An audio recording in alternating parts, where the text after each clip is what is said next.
UV creations is like A family. ఈ బ్యానర్లో నేను ఇంతకుముందు మిర్చి సినిమాకి పనిచేశాను. అన్ని సాంగ్స్ నేనే రాశాను. అలాగే వాళ్ళ ప్రొడక్షన్ నెంబర్ 2 రేపు ఆగస్ట్ 1న రిలీజ్ అవ్వబోతున్నటువంటి రన్ రాజ రన్, ఈ సినిమాలో ఒక 3 పాటలు రాశాను. వంశీ గారు, ప్రమోద్ గారు నిజంగా చాలా ఫ్రెండ్లీ ప్రొడ్యూసర్స్. వాళ్ళు ఎప్పుడు అంటే ఒక ప్రొడ్యూసర్స్ అంటే వాళ్ళ కర్తవ్యాన్ని వాళ్ళ బాధ్యతను వాళ్ళు నిర్వర్తిస్తూ అట్ ది సేమ్ టైం స్క్రిప్ట్లోను, పాటల్లోను, అన్ని విషయాల్లోనూ వాళ్ళ యొక్క ఇంట్రెస్ట్ని, వాళ్ళ యొక్క ప్యాషన్ని ప్రదర్శిస్తూ నాకు తోడుగా మంచి లిరిక్స్ రావడంలో వాళ్ళ పాత్ర ఎంతైనా ఉంది. ఎందుకు చెప్తున్నానంటే ఈ సినిమా డైరెక్టర్ వచ్చి సుజిత్. చాలా చిన్న కుర్రవాడు, 20లో ఉన్న కుర్రవాడు. సో ఒక కొత్త కుర్రవాడిని డైరెక్టర్గా ఇంట్రడ్యూస్ చేయాలంటే ఒక చిన్న గట్స్ కావాలి. అది యూవీ క్రియేషన్స్ వాళ్ళకి యాక్చువల్గా కొట్టాల శివ గారు కూడా ఫస్ట్ టైం డైరెక్టర్, అలాగే సుజిత్ని కూడా ఇంట్రడ్యూస్ చేస్తున్నారు. సో అతని చిన్నవాడు కావడం మూలాన అతనితో పాటు నాకు కూడా అంటే బరువు మొత్తం లిరిక్స్ని వీటిని ఎంచుకోవడంలో నాకు నెంబర్ ఆఫ్ ఆప్షన్స్ జనరేట్ చేసినప్పటికీ వాటిని ఎంచుకోవడంలో నాకు ఒక చిన్న తోడు కావాలి. సో దానికి సుజిత్తో పాటు వంశీ గారి పాత్ర కూడా ఎంతైనా ఉంది. సో మా అందరం కలిసి కూర్చుని, ఇంకోటి ఏమిటంటే ఈ సినిమాకి మ్యూజిక్ డైరెక్టర్ వచ్చేసి జిబ్రాన్, ఆయన తమిళియన్, ఆయనకి మన భాష మీద పట్టలేదు. సో అన్నప్పుడు నా బాధ్యతని కాస్త సరళీకృతం చేయడానికి వంశీ గారి సహాయం ఎంతైనా ఉన్నది ఇందులో. సో సుజిత్ గురించి చెప్పాలి. సుజిత్ చిన్న కుర్రవాడైనప్పటికీ ఒక మంచి స్క్రిప్ట్, పకడ్బందీ స్క్రిప్ట్ని నాకు ఏకబిగిన ఫస్ట్ వచ్చినప్పుడు కూర్చోబెట్టి ఒక 3-4 గంటల పాటు స్క్రిప్ట్ మొత్తం నేరేట్ చేశాడు. అండ్ ఆల్మోస్ట్ ఒక సినిమా చూపించినట్టుగా నేను ఫీల్ అయ్యాను. ఎందుకంటే అతనికి షార్ట్ ఫిల్మ్స్ తీసిన అనుభవం చాలా ఉంది. సో ఆ అనుభవం చాలా ఉపయోగపడింది. అలాగే ఈ స్క్రిప్ట్ కూడా పక్కాగా బాగా సమయం తీసుకుని వంశీ గారు వాళ్ళ ఇన్పుట్స్ తీసుకుని పకడ్బందీగా తయారు చేసి నేరేట్ చేశాడు. నాకు చాలా కొత్తగా అనిపించింది. శర్వానంద్ గారి మీద ఇంకా కొత్తగా ఉంటుంది, అదే ఫీల్ అయ్యాను. సో అలాగే సాంగ్ సిచ్యువేషన్స్ కూడా song for the sake of song కాకుండా కథలో భాగంగా వచ్చేట్లుగా తను డిజైన్ చేసుకున్నాడు. తర్వాత కమర్షియల్గా ఉండాలి, లెక్కలుగా ఉండాలి, క్యాచీగా ఉండాలి, ఇలాంటి విషయాలని ఒకవైపు ఆలోచించుకుంటూనే లిరికల్ స్టాండర్డ్స్కి, లిరికల్ వాల్యూస్కి ఒక పెద్దపీట వేసే ఒక లక్షణం అతనిలో ఉంది. అది నాకు బాగా నచ్చింది. ఎందుకంటే మొదటగా నేను రాసిన పాట వద్దంటూనే అన్న ఒక ఐఎమ్ ఇన్ లవ్ అన్న ఒక మెలోడీ సాంగ్. సో ఆ సాంగ్లో వెరీ ఓపెనింగ్ లైన్ చెప్పగానే ఇది నాకు అంటే వద్దంటూనే వద్దకు వచ్చాను రా, కాదంటూనే నేను మెచ్చుకున్నాను అని చెప్పేసి హీరోయిన్ ఏదైనా చెప్తుందో, జనరల్గా లెక్కల ప్రకారం అలాంటి లైన్స్ని ఇంకా క్యాచీగా ఉండాలి, ఏదో కాయినింగ్ ఉండాలి ఫస్ట్ లైన్లో అని చెప్పేసి జనరల్గా అడిగే ఒక పరిస్థితి సామాన్యంగా. కానీ చెప్పగానే ఇది సబ్జెక్ట్కి తగ్గట్టుగా ఉన్నదండి. ఈ పాటలో ఈ 2 లైన్లు ఫస్ట్ లైన్ ఉంటే నాకు సీన్లో నుంచి పాటలోకి రావడానికి చాలా ఈజీ అవుతుంది, ఇది ఫిక్స్ అండి అని చెప్పేసి, అంటే రెండో మాట లేదు. సో ఆ రకమైన ఒక క్లారిటీ పుష్కలంగా ఉన్న మనిషి. డైరెక్టర్కి ఉండవలసిన ఆ క్లారిటీ, ఆ లక్షణాలు పుష్కలంగా ఉన్నాయి అతనిలో. సో నా ఏరియా ఆఫ్ ఇంటరాక్షన్ ఈ లిరిక్స్ సంబంధించిన విషయమే. సో ఈ విషయంలో తనలో ఉన్నటువంటి టాలెంట్ నేను గమనించాను.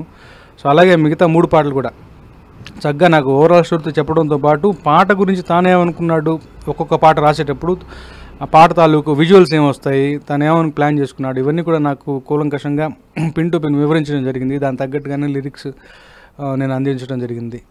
రన్ రాజ రన్ ఈ 1వ తారీఖు రిలీజ్ అవ్వబోతుంది. ఈ చిత్రానికి కానీ ఒక 3 పాటలు రాశాను. వాటిలో మొదటగా రాసినటువంటి పాట ఒక మెలడీ మనకి చిన్మయ్య గారు పాడారు.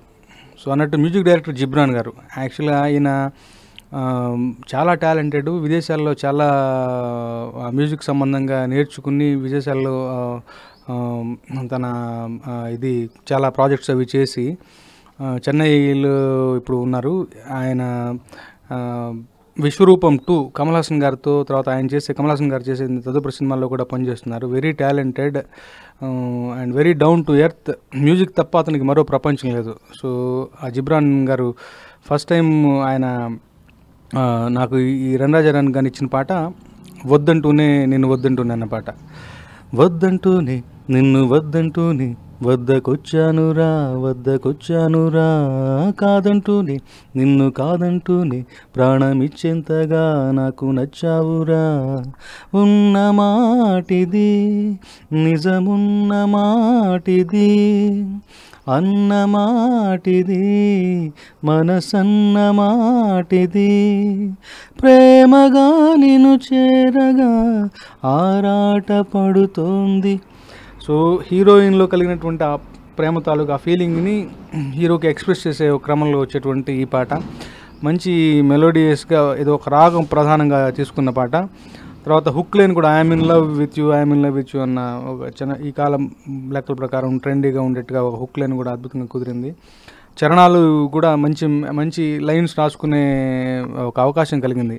అంటే నీలో నిన్ను చూసే కొద్దీ నీతో పరిచయం పెరిగే కొద్దీ నిన్ను ఇంకా ప్రేమించాలనిపిస్తుంది అన్న ఒక మంచి నా మనసుకు నచ్చినటువంటి ఒక థాట్ రాసుకునే అవకాశం కలిగింది ఈ పాట ద్వారా. సో అంటే ఇలాంటి సినిమాల్లో ఒక సిచ్యువేషన్ ప్రధానంగా వచ్చే ఒక మంచి పాట రాసుకునే అవకాశం ఈ మెలడీ ద్వారా కుదిరింది. అలాగే ఈ పాట తాలూకు స్వీట్ ఫీలింగ్ ఏంటంటే యాక్చువల్గా నాకు పాట రాసిన తర్వాత వంశీ గారు సుజిత్ నేను కూర్చుని లిరిక్ ఫైనలైజ్ చేసుకున్న తర్వాత నేను పాడింది సెల్ ఫోన్లో రికార్డ్ చేసుకెళ్ళాడు సుజిత్. సో తీసుకువెళ్ళి శర్వానంద్ గారు వినిపిస్తే శర్వానంద్ గారు యాక్చువల్గా ఇన్స్టంటేనియస్గా నచ్చి అది పదే విన్నారని చెప్పి మళ్ళీ తను వచ్చి నాకు చెప్పాడు. అలాగే ఆడియో రిలీజ్కి ముందు కూడా ప్రభాస్ గారిని ఒకసారి కలిసినప్పుడు నా ఫేవరెట్ సాంగ్ మీదే అని చెప్పేసి ప్రభాస్ గారు చెప్పడం జరిగింది. సో మెలడీకున్న ఆ పవరే వేరు. సో అలాంటి ఒక మంచి పాట రాసుకునే అవకాశం ఈ సినిమా ద్వారా నాకు దక్కింది. కోమా కోమా పాట గురించి మాట్లాడతాను. కోమా అంటే ఒక అంటే ఈ సిచ్యువేషన్ వచ్చి హీరో యొక్క ప్రేమను యాక్సెప్ట్ చేసినప్పుడు హీరో తాలూకు ఒక ఫీలింగు అది అల్టిమేట్గా ఒక పీక్స్లో ఉండాలి. అతని ఎక్స్ప్రెషన్ చాలా ఇంతకుముందు చెప్పనటువంటి ఎక్స్ప్రెషన్ ఉండాలి. ఆ సంతోషం తాలూకు శిఖరాలు చూడాలన్న ఒక ఎక్స్పెక్టేషన్ ఈ సాంగ్ సుజిత్ నాకు చెప్పినప్పుడు. సో ఆ సందర్భానికి తగ్గట్టుగా ఒక మంచి అంటే అది ఏ జోనరో తెలియదు కానీ జిబ్రాన్ గారు చాలా ట్రెండీగా ఉండేటువంటి ఒక ట్యూన్ ఇచ్చారు. సో దానికి తగ్గట్టుగా ఇంతకుముందు ఏ పాటలోనూ రానటువంటి ఎక్స్ప్రెషన్స్ అన్నీ పోగు చేసుకుని ఒక పాట రాయడం జరిగింది. కోమా అంటే యాక్చువల్గా మనం ఒక అచేతనావస్థ. సో అలాంటి దాన్ని మనం యాక్చువల్గా నెగిటివ్గానే చూడటానికి మనకు అలవాటు. బట్ అలాంటిది ఒక పాటలోకి వచ్చేటప్పటికి నువ్వు చెప్పిన మనకు మైండ్ బ్లాంక్ అయిపోయింది, పిచ్చెక్కిపోయింది, ఏం తోచట్లేదు, ఇలాంటి వాటన్నిటికీ అల్టిమేట్ ఎక్స్ప్రెషన్. సో కోమాలో ఉండిపోయాను, నాకేం జరుగుతుందో తెలియట్లేదు, కోమా ఏ హే ప్రేమ కోమా దిల్ ఫ్యూజియామా ధడేలంటూ పేలింది. ఫ్యూజియామా అంటే అగ్నిపర్వతం. సో అంతటి ఒక అల్టిమేట్ ఎక్స్ప్రెషన్ తో మొదలుపెట్టిన పాట. సో రకరకాల ఎక్స్ప్రెషన్స్ నాకు ఆ క్షణం ఆ ఫీలింగ్ బంగీ జంప్ చేస్తున్నట్టుగా ఉంది, వెన్నెల్లో మంచు తిన్నెల్లో నేను ఉయ్యాలు ఊగుతున్నట్టుగా ఉంది. ఇలాంటి ఎక్స్ప్రెషన్స్ అన్నీ చాలా కొత్తగా ట్రెండీగా ఉండే ఎక్స్ప్రెషన్స్ అన్నీ పోగు చేసి చరణాలు రాయడం జరిగింది. అలాగే మంచి హుక్ లైన్ కూడా కుదిరింది, బూమ్ బూమ్ బూమ్ బూమ్ అని చెప్పేసి. అంటే ఇవాళ రోజున పాటలో విషయం ఎంత ప్రధానంగా ఉన్నప్పటికీ అంతే ఇదిగా ఒక మంచి ఊత పదంలో ఉండే ఒక మంచి హుక్ లైన్ కుదరాలి. అలాంటి ఒక మంచి హుక్ లైన్ కుదిరింది, boom boom boom it's crazy time అని చెప్పేసి. సో మొత్తానికి యూత్ పాడుకోవటానికి, యూత్ వాళ్ళు ఐడెంటిఫై అవ్వడానికి ఒక మంచి యూత్ఫుల్ అండ్ ట్రెండీ సాంగ్ ఈ పాట ద్వారా కుదిరింది. నాకు మనసుకు మరీ ఇష్టమైనటువంటి ఒక సిచ్యువేషన్ ఇందులో రాయడం జరిగింది, వస్తావా అన్న పాట. అంటే సందర్భంగా వచ్చి అది హీరోయిన్ ఒక చిన్న లో ఫేజ్లో ఉన్నప్పుడు, ఒక చిన్న మూడౌట్లో ఉన్నప్పుడు, ఆ అమ్మాయి తాలూకు యాటిట్యూడ్లో చిన్న ప్రాబ్లం ఉన్నప్పుడు దాన్ని సవరిస్తూ ఆ అమ్మాయిని ఇన్స్పైర్ చేస్తూ లైఫ్ యొక్క యాటిట్యూడు, జీవితంలో హీరో యొక్క ఆయన యొక్క దృక్పథం ఆ అమ్మాయికి తెలియజెప్పే విధంగా ఉండే ఒక పాట. కంటెంట్ చాలా సీరియస్ కంటెంట్ అనిపించినప్పటికీ బట్ ట్యూన్లో ఒక సరదా ఉంటుంది, ఒక ఫ్లో ఉంటుంది, ఈ కాలానికి తగ్గ ఒక ట్రెండీగా ఉండే ఒక ఆర్కెస్ట్రేషన్ ఉంటుంది. అలాగే సుజిత్ నాకు చెప్పినటువంటి అంటే ఈ పాటలో జరుగుతున్నప్పుడు వచ్చే మాంటేజ్ కూడా చాలా లవ్లీగా ఉంటాయి.